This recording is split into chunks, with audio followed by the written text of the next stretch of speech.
Formula Access. Today, I bring you another Formula One content creator. This is Tim Silvey, straight from MotorMouth. You guys, we're so excited to have content creators in motorsports and people that are just entrepreneurial at heart. This is what I am. This is what I do.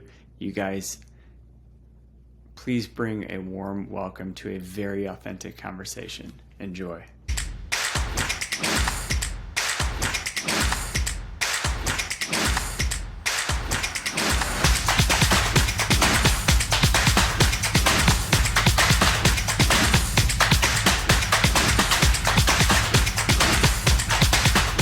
Formula Access, where we bring the people of motorsports to your doorstep. You guys, we have a special guest today. I know I always say that, but I'm always honest when I do communicate that out. I spend a lot of time trying to get people from different parts of the industry as a whole and not repeat titles and roles and teams. And today we have a really special guest that I actually came across from another guest that we had on the show. Emily Foreman was on a podcast who mentioned Tim by name. I went back, I listened to Tim. They spoke so highly of him. Loved the episode, sent him a LinkedIn message. He responded. Here he is. Tim Silvey, thank you for being on the show today. Thank you for having me, Ryan. Pleasure to be here. I was actually really impressed with kind of your bio when I went through it, and I'm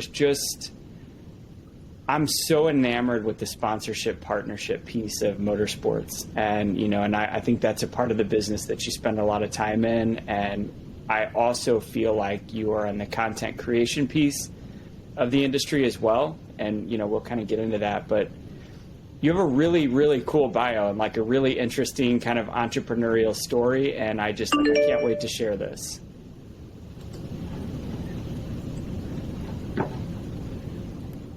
You can hear me okay, right? Yep. Okay. So our audience is primarily in the U.S. It is expanding quite a bit in Canada and the U.K. as well as Australia. And just so the audience can kind of come up to speed with the conversation, just let them know a little bit high level who you are and kind of what you're doing today.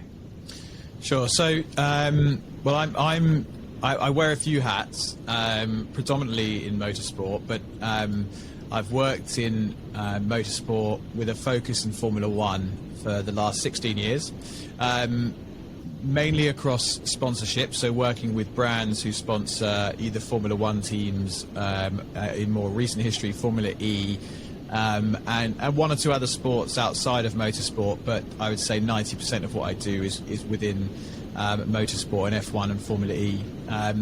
And outside of the sponsorship consultancy work that I do, I have an app, a website, and a podcast called MotorMouth, and that also has an events division. So we run some charity karting events in the UK.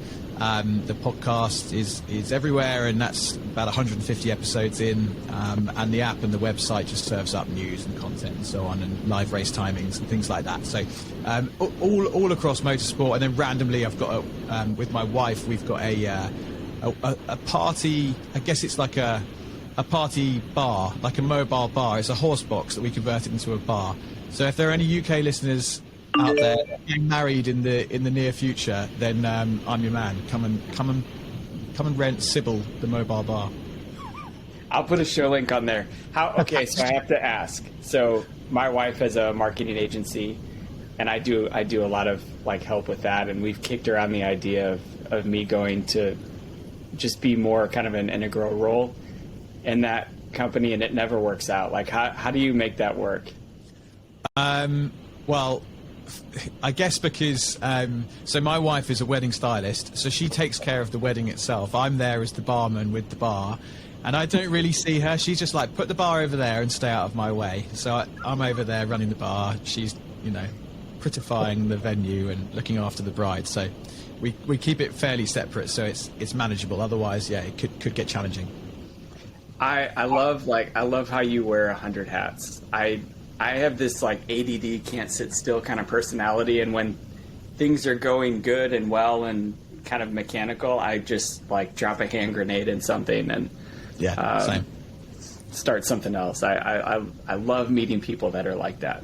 I actually had coffee with somebody last night, talked for like 2 or 3 hours. So I love it. Yeah, I love it. Very similar to me. I'd much rather keep busy and try new things. And outside of the motorsport and the bar business, there are other bits and pieces that I'm involved with on a sort of I guess more, again, a consultancy basis, but still in motorsport generally speaking. But deal making, it could be around renting a yacht for a Grand Prix, or I don't know, trying to sell something for somebody, whether it's an old F1 car or lots of things. I like to keep busy. I love it. I love you already. Like, so explain to me what MotorMouth is, because it's a podcast, it's content, it's an app. What exactly do you do with that? So, the idea came quite a while ago because historically, Formula One racing isn't like it is now, or motorsport isn't like it is now in terms of its connectivity with the world. It was in the Bernie Eccleston era. It's a closed-off place. Unless you worked in the industry, you didn't see behind the curtain. And I had this sort of thought of creating a platform that could peek behind the curtain a little bit and try and bring the sport closer to the fans. I wish I'd actioned it earlier, because when Liberty Media took over, everything changed and lots of little companies started popping up, and now some really big ones that provide access to the inner workings of Formula One, like the race and WTF1, these giant platforms that are very well backed. So anyway, eventually I thought, let's do it. And me and a guy called Frank, who's our CTO, built an app and a website, which took quite a long time because the app's quite sophisticated, and it's got some complex pieces to it, like the live timings or the news that is aggregated and pushed out as summaries, or getting writers together for the app and being GDPR compliant, and just getting it all as it should be. And the app was the first thing we did with the website, but then we thought, how are we going to drive people towards the app and the website in the absence of being a celebrity or someone with 100,000 followers that we could leverage? So we started the podcast knowing that it was a sort of growing area, and that's what really got us going, because we suddenly realised that you could be a nobody from your bedroom and start something and grow it. And the podcast took off quite quickly. Our premise is interviewing just people like this, but we do it with much more important people than I. So we'll get people like Nico Rosberg, or current F1 drivers, or legends like Mario Andretti, or IndyCar drivers. We've had a lot from the States, team principals in F1 and so on. And those people have helped grow the podcast to what it is today, and we're now 150 episodes in, and that really is our main revenue driver and the thing that points people to the app and website. So the event side of it was born out of a desire to do some purpose-led stuff. We didn't have any charity partnerships, and we felt we should, so we started a partnership with the Brain Tumor Charity, which is for a reason. It's something that's close to us, and also in Movember. So we partnered with both of them to put on a karting event. We're now onto our 4th one, and it's become a bit of a staple in the UK karting scene, and it's really well attended, and a lot of celebrities and influencers and pro drivers come along to that. So that's MotorMouth, and it's great fun, and it's me and a few other people. Lots of people dip in and out of it and help out, that's it in a nutshell. What do your news, are you like RSS feeding news into it, or do you have writers writing for you? We started off because we needed content, we needed news. So there's like a bulletin section on the website and the app, and we were like, it's me and Frank were sitting there going, well, we can't just write day in, day out. We have, other things we're doing. So Frank built some quite clever tech that goes out and scrapes, nothing new there, we scrape articles from the World Wide Web, but relevant articles. It then takes those articles, shrinks them to 300-word summaries that read perfectly well, attaches a relevant photograph, and then puts it on our news section. So it's quite clever stuff, and it's all linked back to the original source, so you can see who wrote the article and where it came from, and you can choose to leave MotorMouth and go to that article, or stay in our app and comment on it there. But the goal was always to have more authentic content, so probably only over the last couple of months we've started having our own writers that have started putting authentic and long-form content on there. So now the articles that we have, which are performing much better, are written by young writers from all over the place, South Africa and the UK and various places in between, and those articles are getting more and more frequent. So gradually the writers will overtake the aggregated news. That's the plan. I always find that part of motorsports interesting, because like that, I started all of this writing in Quora, and Quora is like a kind of like Reddit, more refined for creators. Yeah. And I started writing just to get out of. I run a tech company, so all these things you're talking about, I understand that world, and I really needed to get away of get out of my head. Races are like every other weekend, for the most part. So what do I do for the other 14 or 13 days in the week to kind of escape from work? And so, to write, I wrote on kind of the intersection of business and Formula One, and that took off. That became really big. And so I realized how hard it is to create content, but I really strive to stay away from news because it's so echo chambery. It's Vasseur becomes the team principal of Ferrari, and now there's 100 variants of that same piece of news, rather than if I read one, I've read them all. So how can that be different? And that's kind of where this podcast was born from, was from that writing. So I love I actually have to go check it out if I can get into it from the US. Yeah, you should. I think Quora's got a phenomenal kind of community of race people, but it's not terribly engaging. We engage a ton with relative to most platforms, but to talk about sponsorships for a team, like the crypto sponsorships in Formula One and what is happening around that, and why does that matter, and then get a bunch of people to engage in that. And I think a platform like what you have is probably more suited for getting people to talk and chime in and add to what those writers are writing. Yeah, exactly. And that's the dream. That's where we want to get to a point where we've got an article written by a good young writer who's passionate about motorsport, and people can go in and like it and comment and share it elsewhere. That's the long-term goal. So we'll see how it goes. But for now, really the main focus of it has become the podcast, which I have no problem with because I love it and get to meet interesting people. Yeah, doesn't it create unique experiences? I mean, I've had Mario on the show too, and that came from this was, I went to St. Pete earlier this year, and that was all from this. So it's created some really cool experiences that I wouldn't otherwise get without spending a small fortune. Yeah, no, 100%, and it opens up a whole new black book for you. A lot of the people we've had on the podcast have become friends, and if not, they've just become great contacts that we can go on and do other things with. It's been an amazing thing that's helped me professionally and personally. So, and also it's just a real. Sometimes you have to sort of pinch yourself because people like Mario Andretti, he's an absolute legend, not just in the States but over here as well. Everyone knows who likes motorsport. Everyone knows who Mario Andretti is. And when you have these big characters, talking to you week in, week out, it's very easy to get blasé about it. But I really try to appreciate every single guest I have on because they all have their value. And I've grown massively through it. I've learned a lot because we've had a lot of we've had a transgender driver, quite a few gay drivers, people with different opinions and views. I've been called out for stuff that I had to educate myself on, and one of the people who called me out is actually coming on the show in the next 2 weeks, so that's going to be interesting. But there's a lot of personal growth through it as well, which was unexpected, but nice.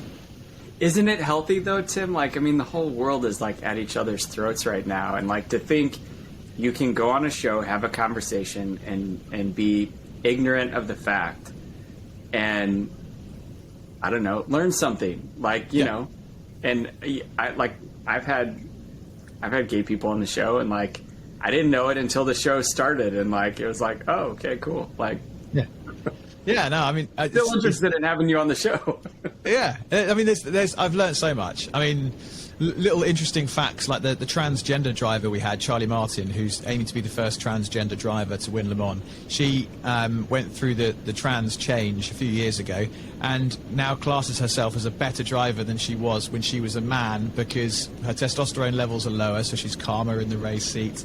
Her estrogen levels are higher, so she's got a different kind of way of looking at the racetrack and taking corners, and her risks to reward have changed. And she's a smoother, better driver now that she's a woman than she was when she's a man. But then you have situations like I had the other day where rather than using the word woman, I used the word female, and that didn't go down well with some people online. So that's the thing I've had to learn and educate myself about. And so, you can constantly grow. And who would have thought it, just trying to create a podcast, but there we are. We learn, we grow with it. But it's healthy, like it's always healthy. And I love that I actually love that about motorsports is, I think I'm around 19 million views on social content in a year and a half.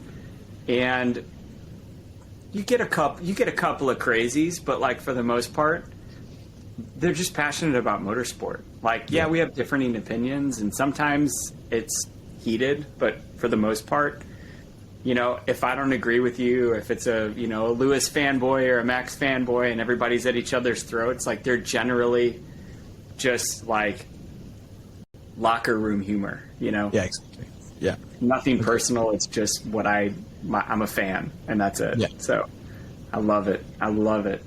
So you hope to be more of an online community for race fans to really engage in dialogue and just Formula One or motorsports as a whole?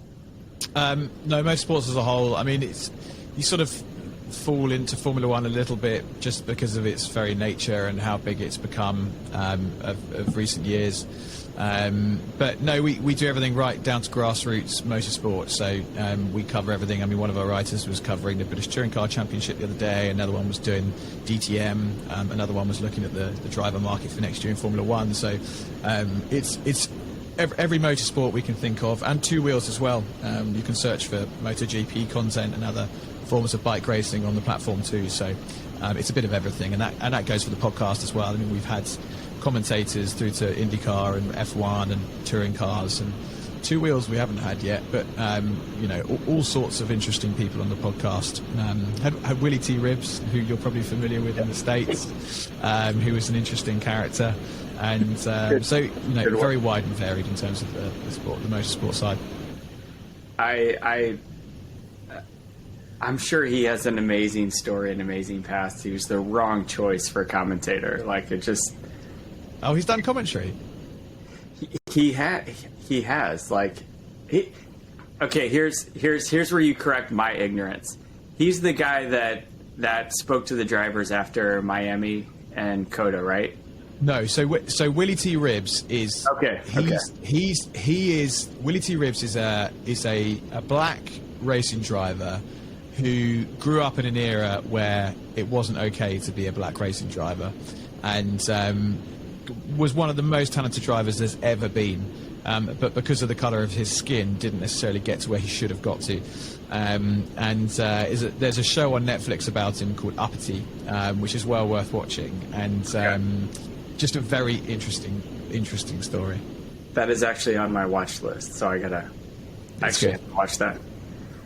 I love it. I actually, last week I had the owner of Force Indy, who is, last year they were an Indy Lights team, and their mission is to bring, people of color up in motorsport, and just kind of realized this year that through partnership with Genasi, that they were better suited supporting the drivers rather than building a car, a team, and the infrastructure around that, and basically just being a brand on the livery of the car and a financial support mechanism for these drivers. And man, he has got some wickedly talented drivers coming up the ranks of Road to Indy, and it's a good system, the Road to Indy system. We've got a Brit coming over there next year, so Jamie Chadwick, who's nearly said female again, who's a woman racing, was racing over here in the W Series and won it 3 times, and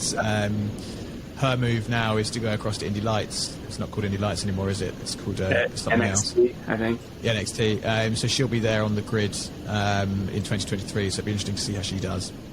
Yeah, I'm really excited to see her get with Andretti. I mean, Andretti, of all of the organizations that I've come in contact with, like they're very relational. They've got just incredible character and integrity, and I think it's going to be a good home for her. They were a great home for Grosjean, so absolutely.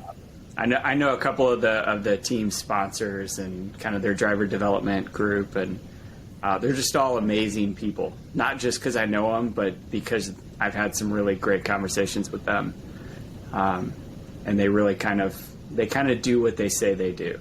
That's rare. Yeah. So you also do the Right Formula.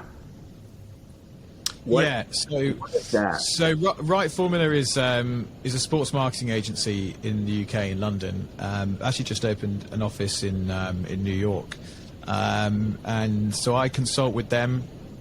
They work with a number of different brands across loads of different sports to activate sponsorship partnerships, sponsorship activations.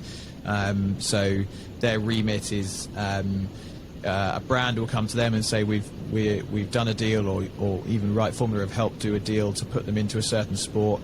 The rights holder in that sport then gives the brand the assets that they've paid for, and then it's Right Formula's job and my job to take those assets and turn them into marketing content, and whether that's digital insights or PR or comms, sustainability angles, whatever it might be, we bring that partnership to life.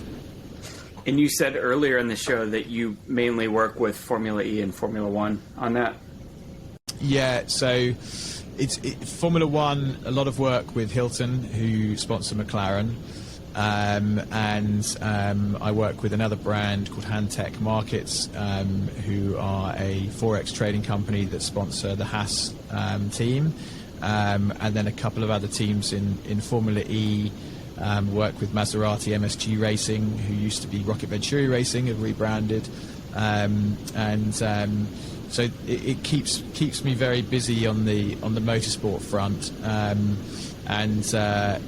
they all have the same premise. They all partner with a team of some description, but they all have different objectives, and it's a lot of spinning plates to make sure that you're hitting the right KPIs for the right brand. How do those differ? Okay, so like Formula E is newer. I think it still has some of the luster that Formula, or maybe the glitz and glam that Formula One has. Formula One is its own machine. But how do those two cultures differ from like partnership, sponsorship, and like a brand perspective? Like, are they gearing for different stuff, or? Well, I mean, Formula E is obviously, it's an all-electric series. It's the only single-seater all-electric race series at the moment. And they've got a big focus on climate change, and trying to make an impact in that way. Formula One do have their own sustainability agenda, which they're trying to push, but it's that they don't have that many similarities really from a sponsorship perspective. I mean, Formula One is still the big player. It's huge. I mean, it's this enormous global brand with very, very big viewership, a huge number of new fans, particularly with Drive to Survive through Netflix. So it's still a place that people regard as the pinnacle of motorsport, and I think the sponsorship reflects that. But Formula E is up and coming. It's growing. There's a lot of good you can do there. Brands tend to focus a lot more on sustainability and CSR and STEM and community engagement. Doesn't necessarily have the eyeballs on it yet that Formula One does, but it's got a younger demographic, perhaps a slightly more forward-thinking demographic, and so brands have different objectives, but both have their merits, and are moving in parallel, and we're not going to, despite the move to electric and EVs, we're not going to see the death of Formula One because of that. It'll continue to be a huge, enormous global motorsport series. But mainly in the context of when I think of partnerships and sponsorships, I think of, hospitality, the experience at the track, in the garage, in the paddock, around the track. Does that same level of hospitality exist in Formula E? Because I've never been to a race, so I don't know. It does. So Formula One, you have the Paddock Club, which is the very high end, very high quality, luxurious hospitality suite with various enhancements and benefits that you get as part of that ticket. It's very, very expensive. In races like Miami or Vegas, which we'll have next year, you're looking upwards of $15,000-$20,000 per ticket per person, for a 3-day hospitality pass. Not all of them are that expensive, but even the cheaper ones are $5,000, $6,000, $7,000 a head. And then you get all the typical things. You get your garage tour, and you get access to the drivers for Q&As and things like that. And you have the same thing in Formula E. It's just a lot less money.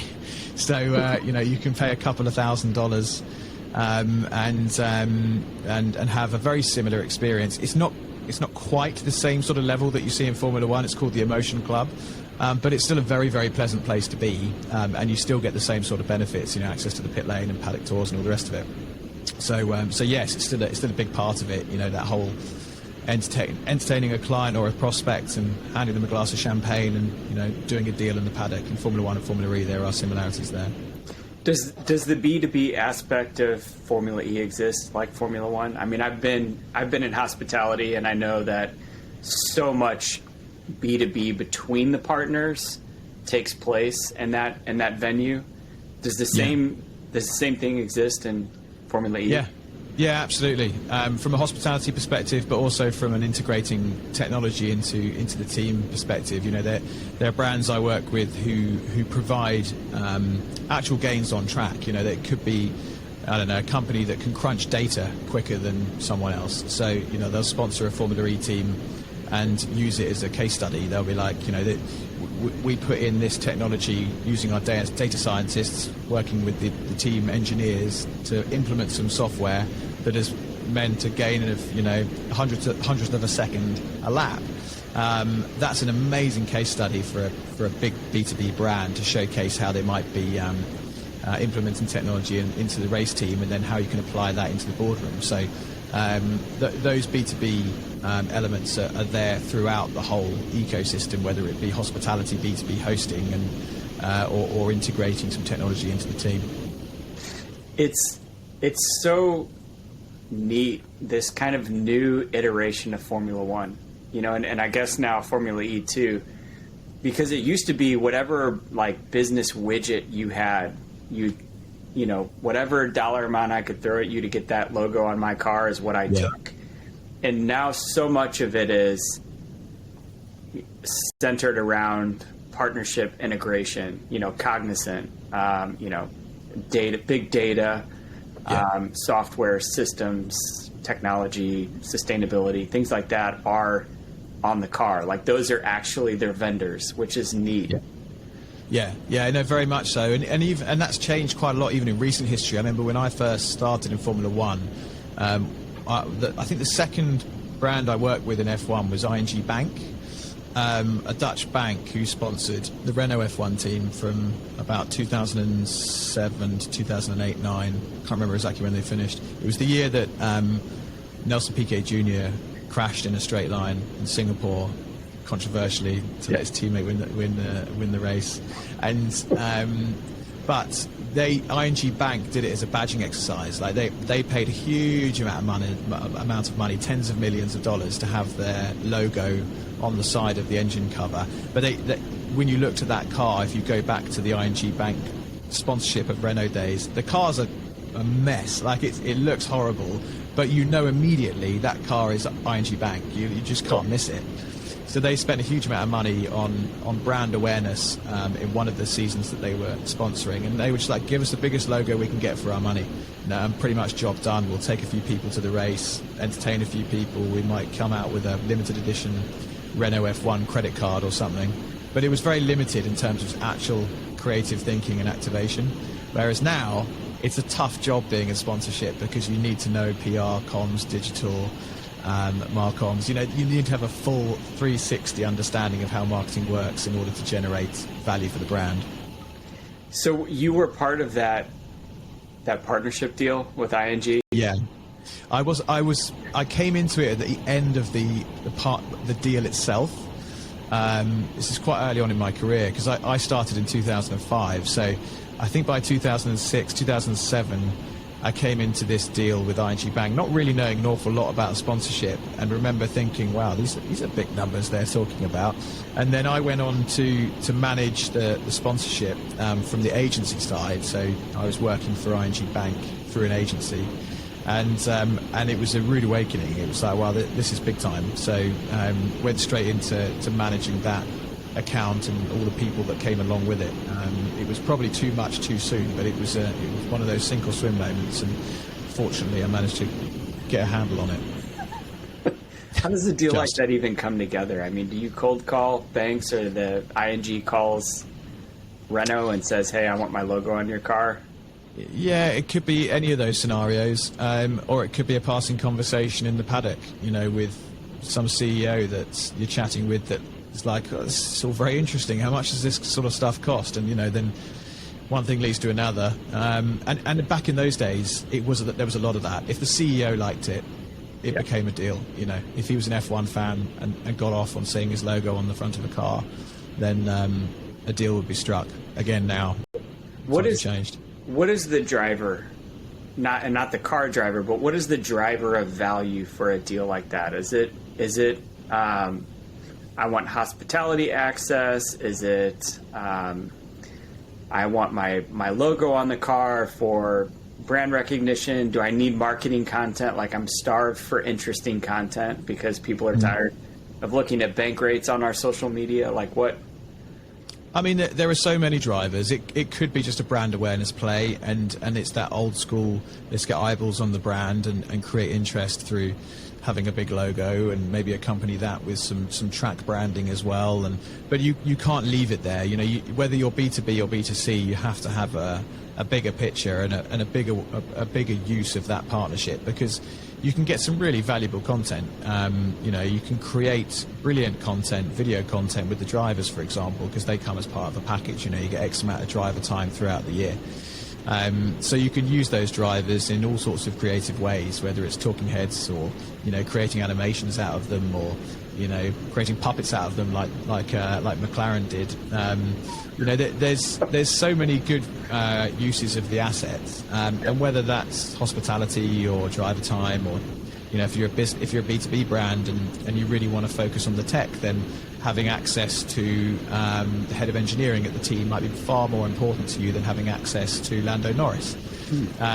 So it really is bespoke, and part of our job is when a brand sponsors a team for the first time, we're there to say, this is what your asset list should look like so that you hit your business objectives. You know, there's no point having a huge logo if you're a B2B brand only appealing to 200 companies around the world. You know, you don't care about awareness. What you care about is showcasing what you can do. So it's very bespoke. For some reason, I'm so fascinated with that part of the business. I had a young driver on my show early on, and I had dinner with him in St. Pete, you know, and I was asking him, I'm like, you know, you're a road to Indy driver, you know, you're kind of the third tier away from, you know, the big show, and you're asking for sponsor dollars for a race that's televised on online streaming. You know, this isn't even major televised or, you know, major platform event here. How are you, you know, what is the value to somebody to write you a $250,000 check or $500,000 check? You know, and he was telling me, he's like, it's the B2B aspect at the race. You know, when they're all sitting in my garage, looking at my car and interacting with each other, and at the garage and at the event, so much business happens. And I was like, yeah, okay, I guess. Like, we're all fans, so we're kind of there for the track. And the next day is when I went into hospitality with Andretti. And that's all my wife and I did was like, what do you do? Business cards going back and forth. Yeah. like the whole time we were eating lunch, it was like business was taking place. It's like, yeah, oh, I get it. Okay, cool. Yeah, and it comes to you. I mean, I had it the other day. I was in Germany with Cato Networks at a Porsche Formula E event for all their partners, and even there, from a slightly different perspective, but I was there as an agency. But over lunch, just got chatting with the person opposite me who was the chief marketing officer for another brand that sponsored Porsche, but they also happened to sponsor MotoGP and Formula One. They're an Aston Martin sponsor as well. And a quick bite to eat, quick chat over dinner, and then there's a meeting in the can for January to talk about managing their sponsorships. So even from our perspective, from an agency perspective, it's amazing the deals that can be done just by being at the racetrack. And you're there for a long time, get somewhere, you stand in the paddock, you get there 11 o'clock in the morning, you don't leave until 6, 7, 8 o'clock at night. You're all day, being entertained by whatever brand. It's a great opportunity to do big deals, particularly at that very C-suite level. Yeah, I agree. I think so much happens at the track. Plus, we just, my wife and I are salespeople, and we just have this philosophy that is like, you've got to connect before you collect, and you connect over motorsports almost immediately. So like the ice is broken, the conversation is easy, it flows, you connect with that human, and then all of a sudden it's like, well, what do you do? This is what I do. What do you do? And then all of a sudden it's like, well, I see where that fits in my business and whatnot, and But I couldn't imagine being in that full time. Like my ADD would go crazy. You'd melt. I think I would become you. I would be like a broker of everything. Like, let's just put it all together. Well, that's it. I mean, but it's great because you hear things in the paddock and you hear things everywhere you go around motorsport. And if someone suddenly says, I need a 40-meter yacht for the Monaco Grand Prix. It's like, oh, do you? I can get you one. I can get you one of those. Let's talk. So, there's stuff popping up all the time. The weirdest one I've got at the moment, which is one I've been working on for like 4 years, is the first ever United Arab Emirates car number plate, which is AD1. It's the first ever number plate in the country. In the UAE, number plates go for $10 million easy for an average number. And I've got the number 1, but I can't sell it. And I've been over to meet with Royal Protocol officers in the UAE and try and get in front of the Crown Prince. And once I got my meeting with the Crown Prince, went over there to show him this incredible number plate that his father had given to the first British ambassador in the United Arab Emirates. And said, do you want to buy it for $20 million? We'll all live happily ever after. I was getting all excited. And then he decided to go to Morocco to do some bird of prey hunting. So I never got my meeting. So I was tantalisingly close to retirement and living in the Bahamas in my mid-30s, and it all went to pieces.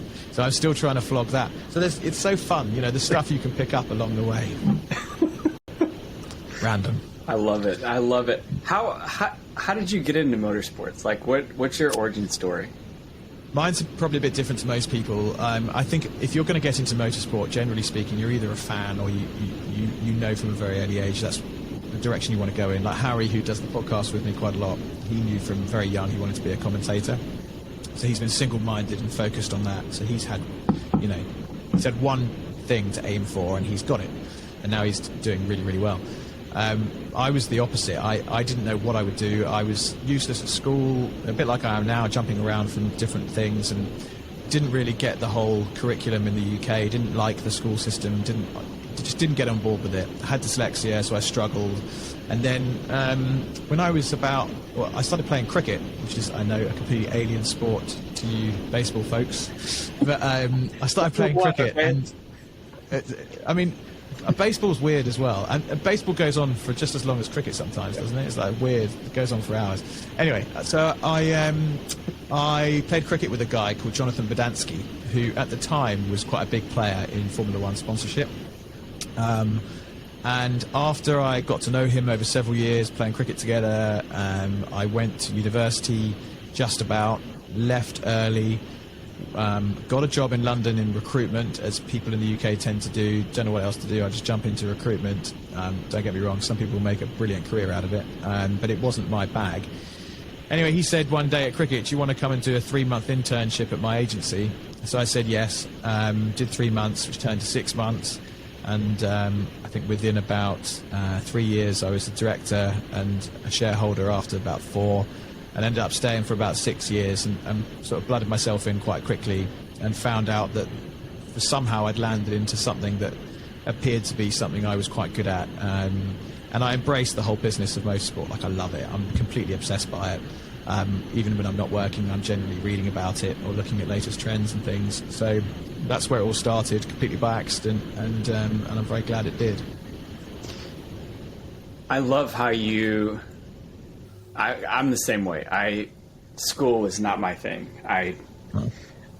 For me, it was just like, why am I taking art if I'm going to go do this? You know, like, I didn't understand the system. And I have a teenager now who's 15, and he's the same thing. Is like, yeah, Dad, I don't care about art and language. Like, I want to be an engineer, you know? And it's like, well, okay, you can't change the system.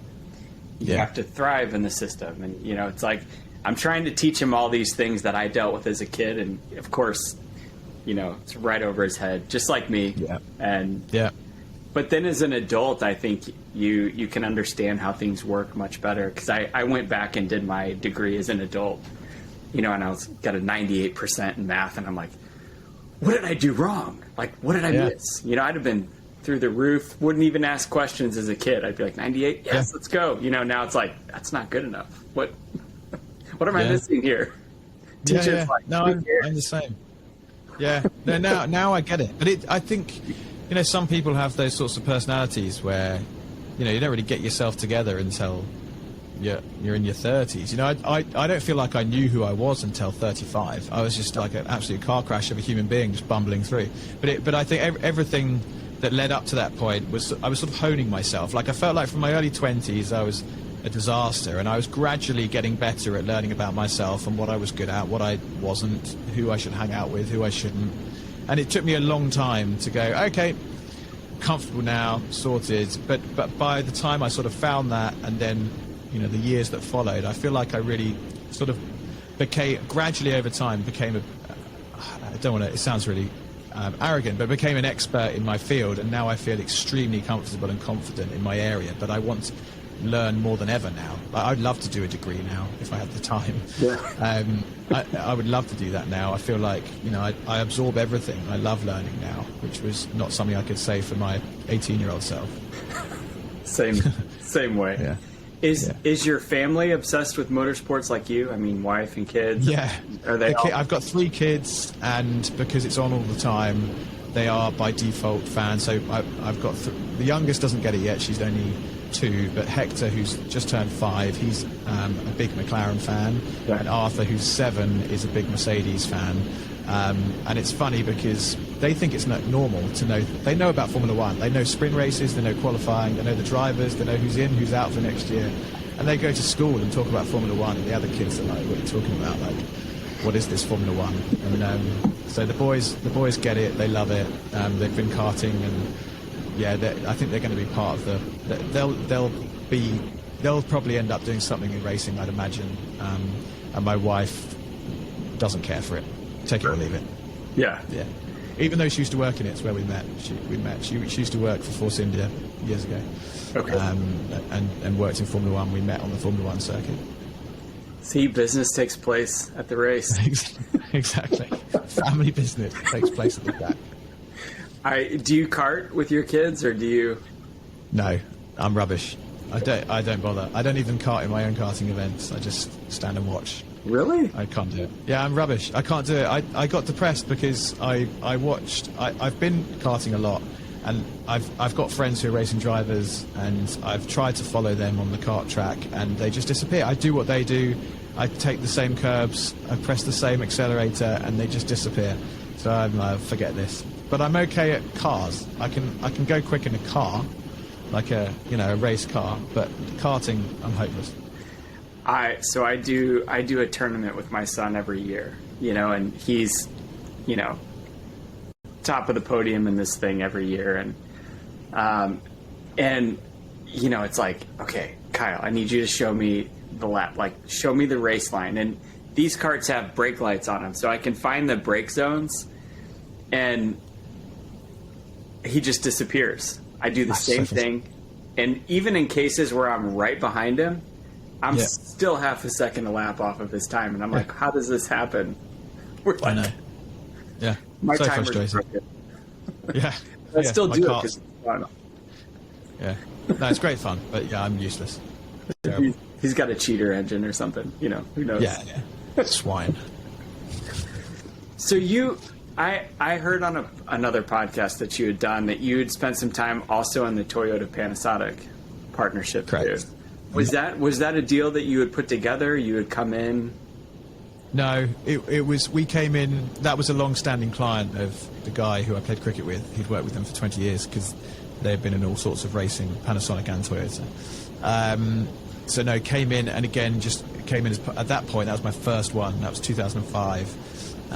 So I came in to support on the Panasonic sponsorship of the Toyota F1 team. So that was my first real exposure of Formula One, and those were some really fun days. But that was like that's where I cut my teeth. How do these big brands, you know, and I'm not aiming this in a negative way, like at all. How demanding are brands like Panasonic and Hilton? Because they're big companies with a lot of resources, and when you have a lot of eyes on something, you know, you're kind of like, are all of these people happy? Are all of these things going okay? Like, yeah. Even in a good way, like how accountable are you to all these deal points that you've agreed to? Very, and sponsorship now is very data-led. You know, there's a lot of measurement that goes on. We have digital scorecards and research and insights and benchmarking and, you know, trying to measure the value of the partnership. And, you know, again, regardless of what their objective is, if it's awareness and they're going after video views or social impressions, or if they're going after B2B pipeline introductions or whatever it might be, you're extremely accountable. And as an agency in particular, you're in the firing line constantly. You know, if a campaign doesn't work, or you come up with a season-long narrative and campaign story and PR plan that doesn't come off, it's your problem, you know, and you probably won't retain that client. So it's a lot of pressure, and particularly when you're juggling 4 or 5 different brands with 4 or 5 different rights holders, and you've got, you know, big teams of people to manage. It's a lot of stress, and it's a lot of hard work. Like, it's constant right up until Christmas Eve in this instance. So let's talk about like campaigns and whatnot. Like when you're building a social campaign, we have a marketing agency in our family, so I understand that, you know, every client wants a viral post or a viral campaign, and it's like, well, you know, you can't really, I mean, you can kind of artificially get that wave moving, but, you know, ultimately there's a lot of factors that go into that. Because I think if you're dealing with like a MotorMouth, when you have 2 or 3 people inside the business that are kind of, they're leaning on the agency to help create that content. But when you have a major global brand, they've got 1,000 people in their marketing team. You know, who's the expert in the room at that point? Because, you know, again, even with a marketing agency, you have a lot of people that have preferences over how things are done, or you know, what's working. I mean, it's a collaborative effort, particularly with the big brands who, like you say, have big teams behind them. But even the big brands, what they don't have is motorsport expertise. And motorsport, particularly Formula One and Formula E, they're very funny places, and there's lots of nuances. And we see it all the time. You know, we work with other agencies, other marketing agencies who are not in the motorsport space, who might be their so-and-so's brand marketing agency of choice across the wider business, nothing to do with partnerships. They deal with just general marketing. And even when you talk to them and you try and emphasize the nuances in motorsport, it's hard for them to understand because they just don't get it. It's a very complex place, the F1 paddock, and there are loads of restrictions and approvals and lots of steps to go through, and it takes a long time to understand it. Even just the paddock club versus the paddock. A marketing agency are like, what's that mean? What's the paddock? What's the paddock club? What's the difference? What pass do you need to get to one area and not the other area?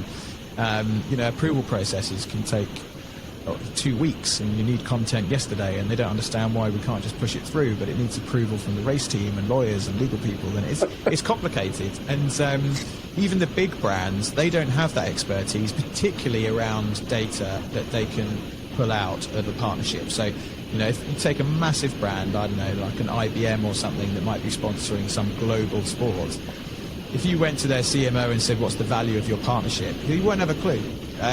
So they need agencies that work in that sporting space to say, right, we'll evaluate your brand for you. We'll use our insight tools that we may have built ourselves, and we'll go in with our partners and digital agencies to find out what value you're actually getting out of that partnership, because they can't work it out for themselves because they're too busy doing the normal marketing stuff. But there is a blend. I mean, we work very closely with Hilton, for example, and their content and marketing teams to make sure that we're staying on track and that we're using the right brand guidelines and right terminology and tone of voice, and linking in with their wider marketing strategies, because everything crosses over. It's a holistic process. We're not working in isolation. So it's collaborative, but in my view, there's a definite value for sports marketing agencies like Wright Formula, and there are others, to provide that motorsport expertise and know-how, so that you don't trip up. Even down to the asset lists. Are you leveraging the assets as you should? If not, let's renegotiate. Let's see how we can swap assets. And brands don't know how to do this stuff. They just don't. Yeah, I agree. I think what you guys do is really, it's key. You're the expert in the room. You're the 10. They're not. They're the 10 on marketing their own brand, and their own channels, but not within the motorsport market target that they're shooting at. So I fully agree with what you're doing. How much exposure do you get to the paddock today? I mean, when you're doing an activation, I mean, are you on site, or do you have people that are doing? Yeah, so we would have typically someone at pretty much every race, and when you're there, you tend to be in the paddock club and paddock. So the paddock club, again, being the hospitality area, the paddock being the area where the teams and drivers have their team buildings, and the back of the pits, essentially. And that's your area. The less glamorous side of it is the back and forth from the paddock club car park to pick up your VIPs and escort them and chaperone people, and it's not all glitz and glam for sure. But yeah, on Friday, Saturday, Sunday, you're at the racetrack. Before that, you might be at the hotel, branding a hotel lobby with branded colours. Especially a brand like Hilton, who want to promote their properties. If you're activating at a track, you're right in the mix.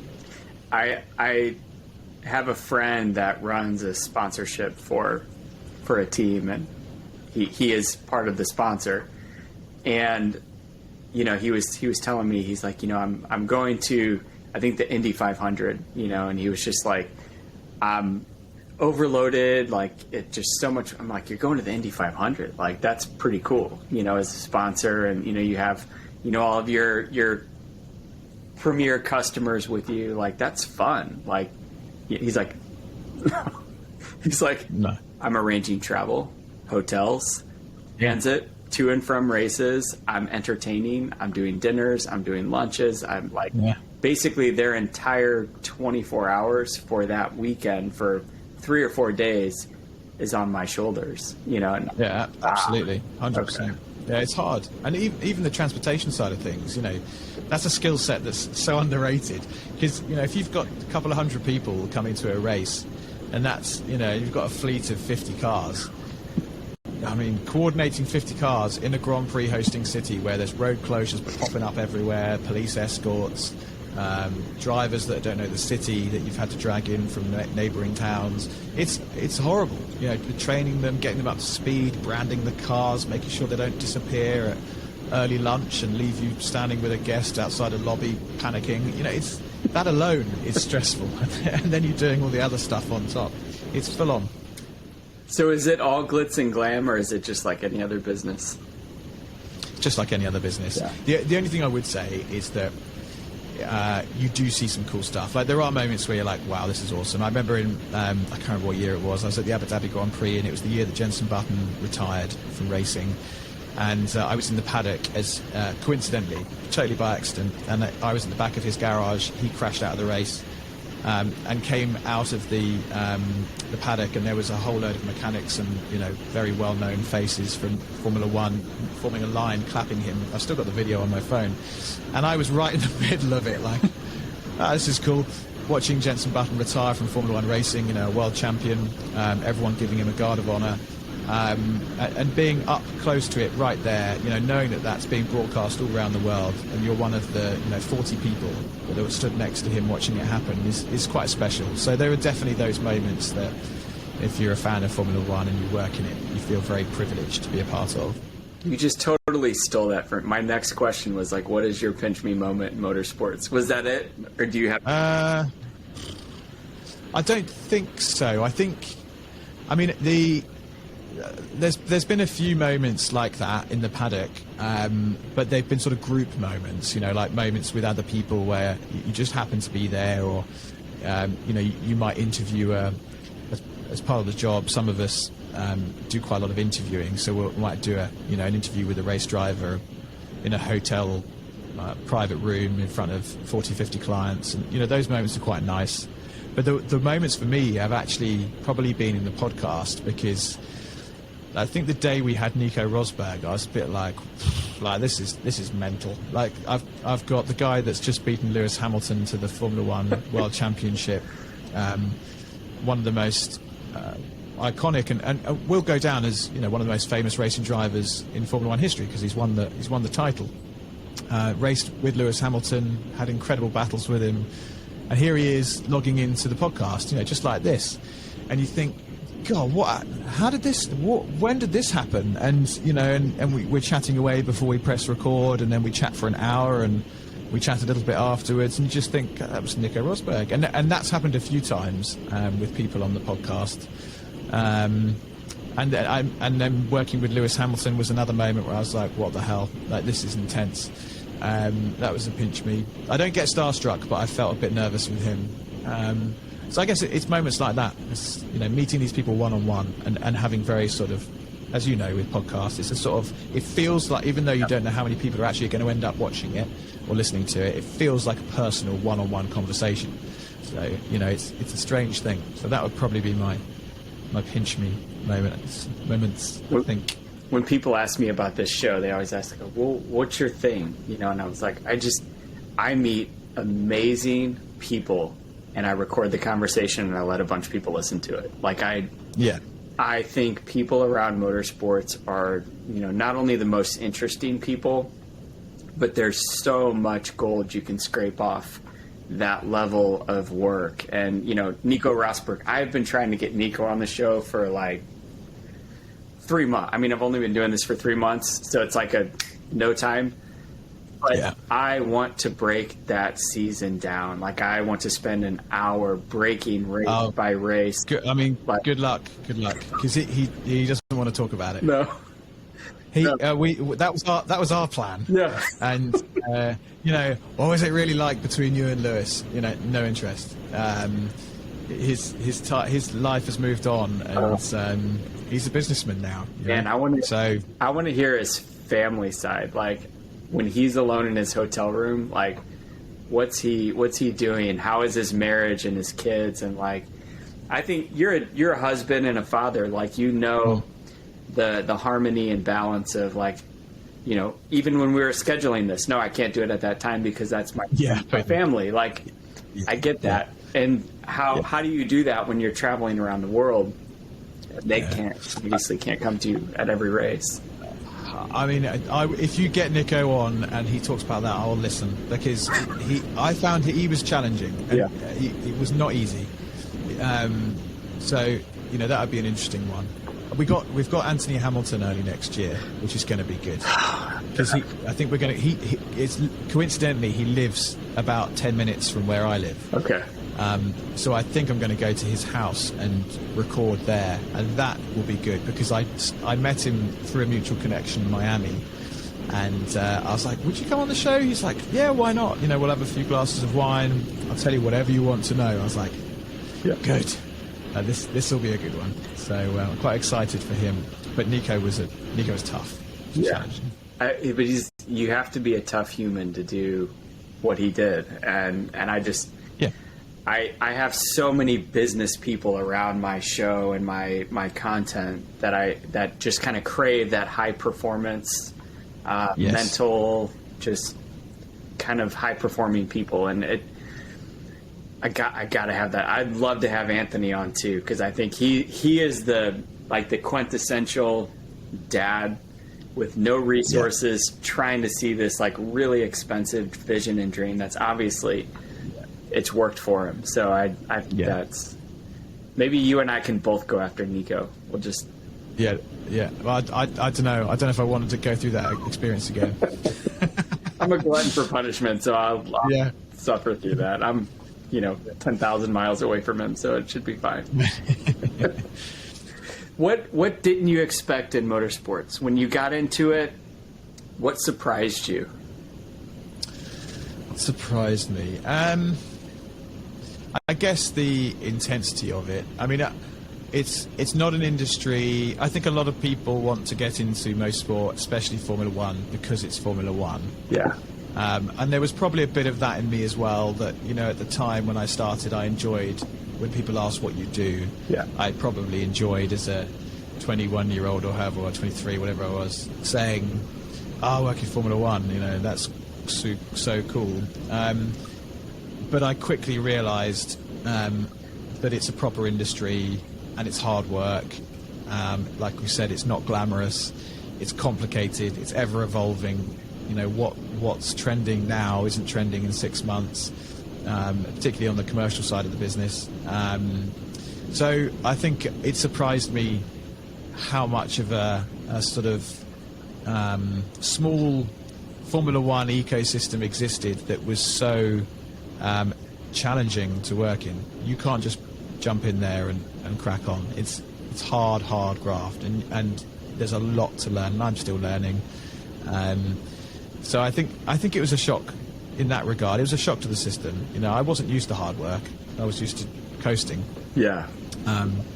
But I think the other thing that surprised me on a personal level was that I adapted to it, and I discovered that I had a natural ability for hard work and embraced it, because up until that point, hard work wasn't part of my vocabulary.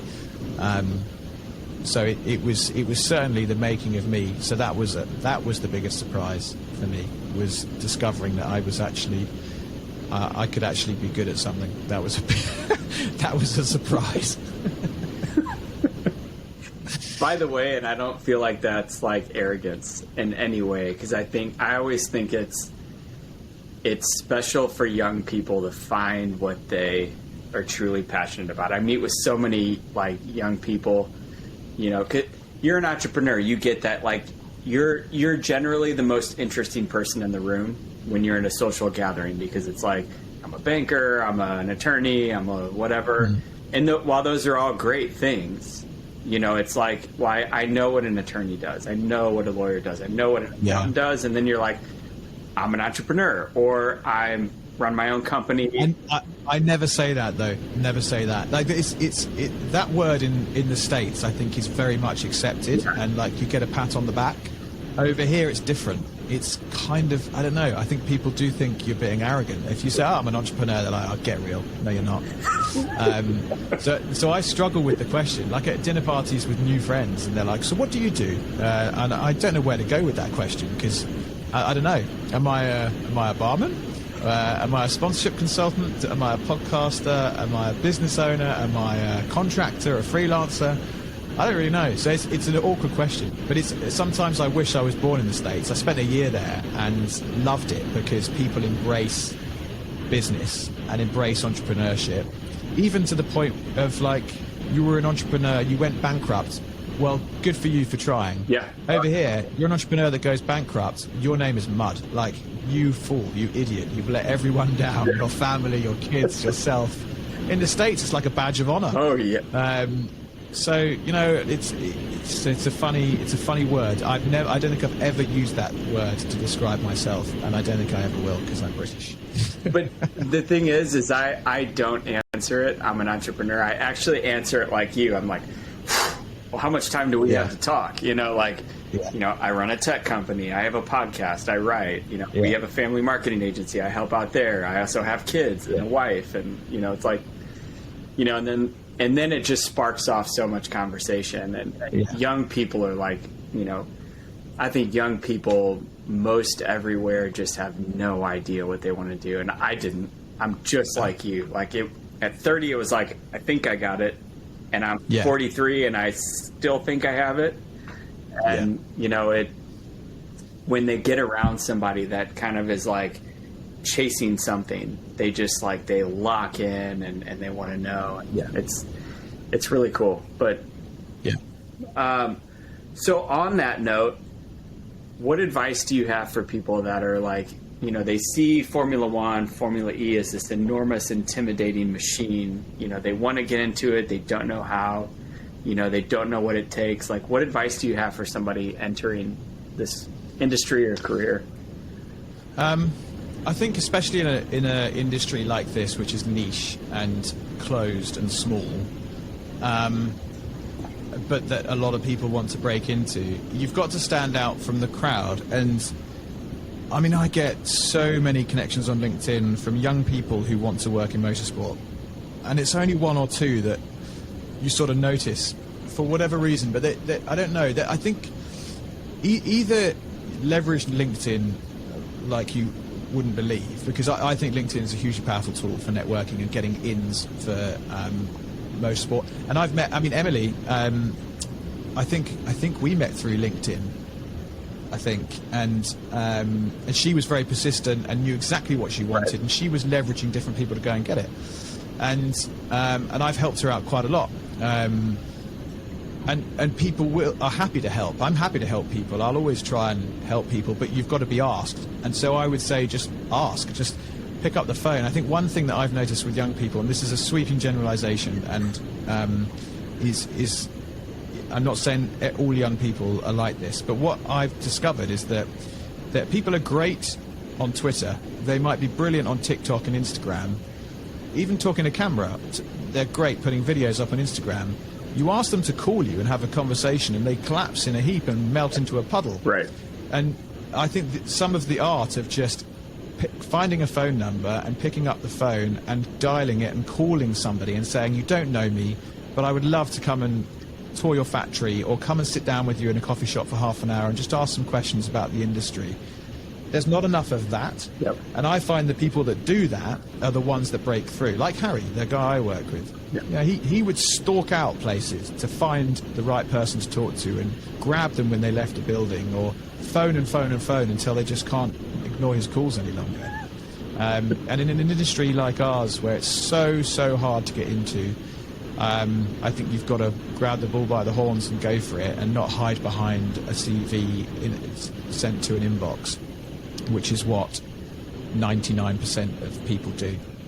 That is the most articulate, superb, response that I've heard. You actually articulate your details well. Like, I can tell you're cautious about your words, and you do that so well and effortlessly. I want to get there one day. I have too much bravado for that. I just kind of speak freely, and I probably will get punched in the throat at some point. But honestly, I definitely do that now, because I've been burnt too many times. Yeah. But this is going back to learning about the podcast, using the right terminology and phraseology. I mean, I did a podcast earlier today, and at points I was cringing through it because my guests were saying things that I know are going to upset some people, not because they were saying anything bad, but the words they were using were just not quite the right words, and I know people will pick up on it, and you have to learn through those experiences, and without cancelling your whole self off, I think there are ways you can navigate a conversation to make sure that you come out of it okay, you know, and coming out with empathy and, you know, not too much being punched in the throat. Sorry, if you. But it's a balancing act, because you don't want to be a neutral, boring individual, but equally you want to make sure that, you know, you're learning from others and having empathy for other people's stories. I feel like every leader I've ever had in my career has zero filters. You know, they're just like, they speak so freely that this is like rubbing off on me. And I try so hard to be cautious about that, because it's like, I mean, my wife is like, oh my God, I can't believe you just said that, you know? And yeah, I'm getting better. I mean, I've got the podcast I'm going to have in a couple of weeks is with this person that called me out on Twitter for using the word female and not woman, which was news to me. That was a new one on me. Like, I didn't know that was a thing, but it is. And there's a lot of content online about this, which I've since discovered. I didn't know at the time, hadn't seen any of it. So that was an education for me. So the woman that called me, the woman, got it right. The woman that called me out on Twitter, I messaged and said, look, I'd love to talk about this and dive into it, because, you know, women in motorsport is a big topic of conversation generally, not just in terms of their driving and, you know, the lack of women across the board in motorsport, whatever part of it you touch. So it's an interesting subject. And then on top of that layer, the layer about how you should address a woman is another layer that I've had to educate myself on. So I'm having an interesting podcast in a couple of weeks with this individual who's in fact, I think she's Canadian or from the States. So we're going to have a conversation about the proper use of terminology around women in the modern world, which would be very interesting. God, I am going to listen to that. I love how you attack the problem. You're not like, oh, I'm not going to say that. Sorry, my bad. You're like, no, let's have a conversation about that. Let's inform. Let's learn. Let's communicate and dialogue. Yeah. I love that. That's akin to me of picking up the phone. I'm a sales guy. I live on the phone. I love talking to people on the phone. I have no problem cold calling people, cold visiting people. It doesn't bother me at all. Yeah. I love it. I love it. Tim, man, seriously, thank you for coming on the show. Pleasure. I actually say this on every show. Like, you are always welcome to come on. And I am like eagerly waiting to like stop this call to go check MotorMouth out and like dig in, because I like Quora. I love it. It's been great to get my stuff out there, but it's, you know, Facebook doesn't really have a great place for content that really just moves and engages hard. And I've been really looking for a place for that. So, yeah, well, check it out. Let me know what you think. Yeah, no, we will. I'm a tech guy, man. I love tech. So I'll dive in. Seriously. Thank you. Pleasure. Thank you. Appreciate it.